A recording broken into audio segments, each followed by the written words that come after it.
Vamos ler em Lucas 21, do verso 34 em diante. Lucas 21,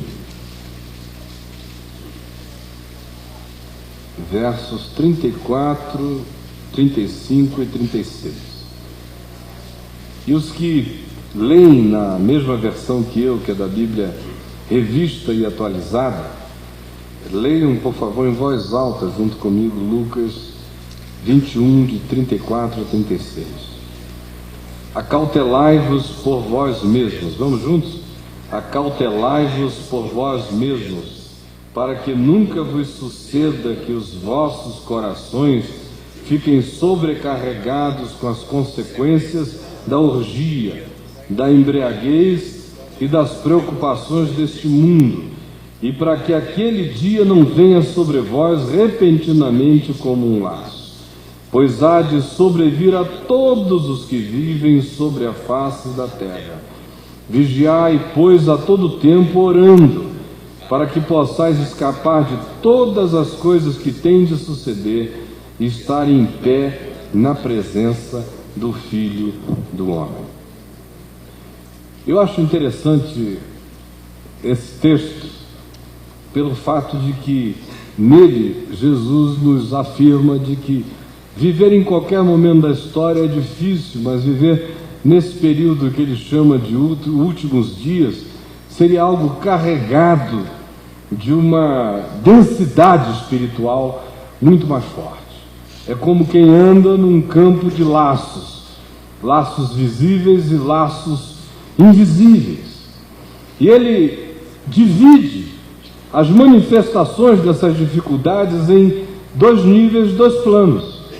Primeiro, ele nos fala do plano objetivo dessas dificuldades e nos diz, no verso 34, acautelai-vos por vós mesmos de três coisas. A primeira, ele diz, é da orgia.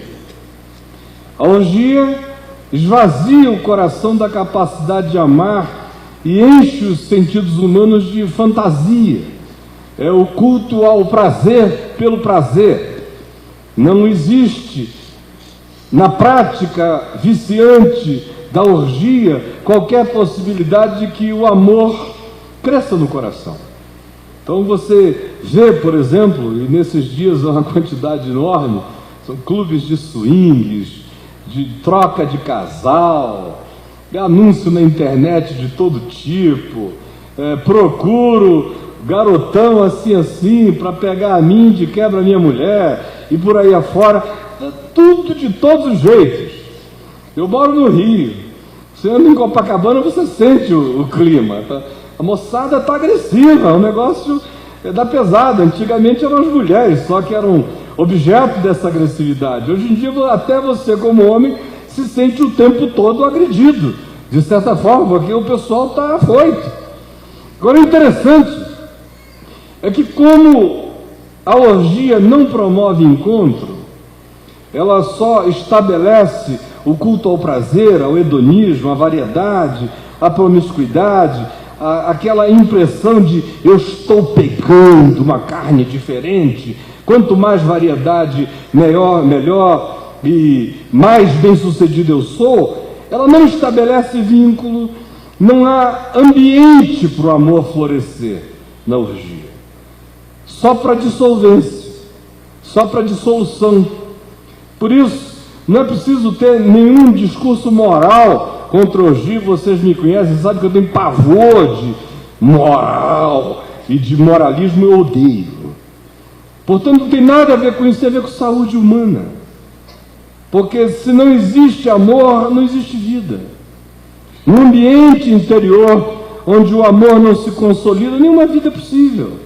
Você vive apenas de encontros cada vez mais superficiais, banais, esvaziantes do ser, que não produzem nada para dentro. Daí a palavra dissolução designar esse tipo de prática. E dissolução significa aquilo que perdeu a solução, que perdeu a química, perdeu o conteúdo, que perdeu a essência. A dissolução faz com que o indivíduo perca a sua solução pessoal. mexe com a essência toda do ser.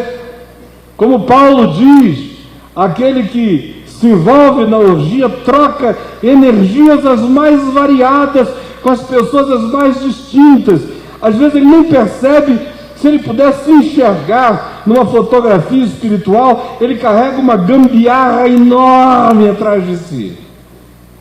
Sem falar no fato de que Jesus disse que aonde a iniquidade prolifera, o amor esfria do coração. De modo que se você se dedica à orgia, isso vai significar também o fato de que você vai perder a capacidade de amar. Fácil perceber isso no seu marido, que às vezes é um galinha da pesada, e você não sabe por que o cara não ama você, não ama os filhos, não ama ninguém. Porque o amor precisa de uma capacidade mínima de foco. Precisa olhar para alguém e ter uma relação com essa pessoa. Precisa responder a alguém e ser objeto responsável de resposta para com essa pessoa e dela para com você. Se estabelece esse clima da promiscuidade, nenhuma forma de amor floresce, porque a promiscuidade é hostil ao amor. Onde o amor entra, a promiscuidade desaparece. Por isso você vê que pessoas que se dizem apaixonadas perdem o interesse na orgia. Quando a relação e o vínculo perdem o interesse, volta o interesse na pluralidade de vínculos e posteriormente na orgia. A orgia aqui deve ser entendida não apenas como essa coisa do bacanal, onde rola de tudo. A orgia não é apenas algo que tem que se conectar a ações definidas como orgiásticas. A orgia é um espírito. É um espírito que não estabelece vínculos. É um espírito que faz o indivíduo caminhar sem amar, sem se deixar amar, sem se vincular. É apenas um espírito da utilização, que olha o prazer como coisa descartável e que vive para cultuar o prazer. Jesus disse: cuidado, acautelem-se da orgia. Continuando, mostrando quais são essas dificuldades objetivas, ele diz: tomem cuidado com a embriaguez. Aí outra vez a gente pensa apenas no cara que enche a cara e que fica assim andando por aí, para lá e para cá. Essa é a embriaguez mais pura que existe, simples, tranquila. De fato, a embriaguez é algo muito mais profundo. Tem a ver com o entorpecimento dos sentidos. É um culto à loucura. É o cara que de fato renuncia à sensatez, vai se deixando ficar entorpecido, anestesiado, cria uma crosta nas sensibilidades dele, ele vai perdendo os poros pelos quais ele pode ser tocado e sensibilizado pelo mundo exterior, e vai perdendo a capacidade de dar respostas sensíveis a qualquer coisa do lado de fora, e ao contrário, a mente dele vai ficando completamente possuída e fixada em ideias únicas.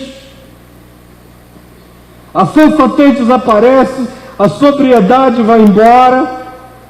O que reside e o que resiste na mente é o estado de torpor. E há uma quantidade enorme de pessoas que jamais botaram uma bebida alcoólica na boca e são embriagadas. O cara vive de porre, literalmente. Portanto, não existe aqui uma denúncia à bebida alcoólica, porque Jesus era acusado de bebedor de vinho, glutão, amigo de pecadores e publicanos, e no primeiro milagre que ele realizou, o fez transformando água em vinho, não em suquita. E a ceia do Senhor era feita com vinho.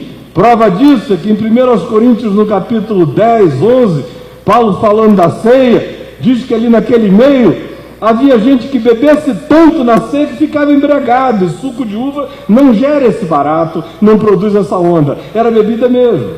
Portanto, Jesus não era anti-alcoólico.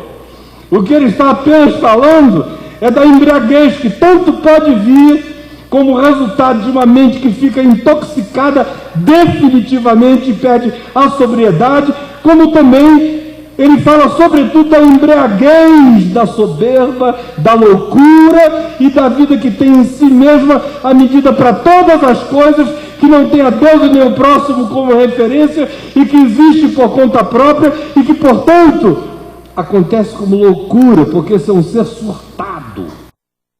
Diz, olha, cuidado com os dias, cuidado com a embriaguez e cuidado com as preocupações deste mundo. Se a orgia faz com que o indivíduo se dissolva nesse culto ao prazer, se a embriaguez faz com que o indivíduo perca completamente a lucidez, vá deixando de poder discernir o que é do que não é, e vá vivendo cada vez mais entregue à sua própria disposição mental reprovável, de modo que a única coisa que para ele vale é aquilo que ele pensa de modo obstinado, e que não é capaz de abandonar aquela fixação por coisa alguma, porque a mente dele já se enclausurou naquele estado. As preocupações deste mundo têm a ver não apenas com ser responsável, pagar as suas contas. Isso não é a preocupação deste mundo acerca da qual Jesus está falando. Ele está de fato falando de uma preocupação com as coisas do planeta. Mas são justamente essas coisas, aquelas em razão das quais nós nos deixamos tiranizar, de modo que não temos tempo nem para a vida, por causa das preocupações deste mundo. O que Jesus queria é que a gente tivesse tempo para a vida. Quando você vive ou existe em função das preocupações deste mundo, dos alvos, do que é estabelecido, do status quo, do que dizem que você tem que ter para ser, do que designam para você como papel e como script, das ambições que você compra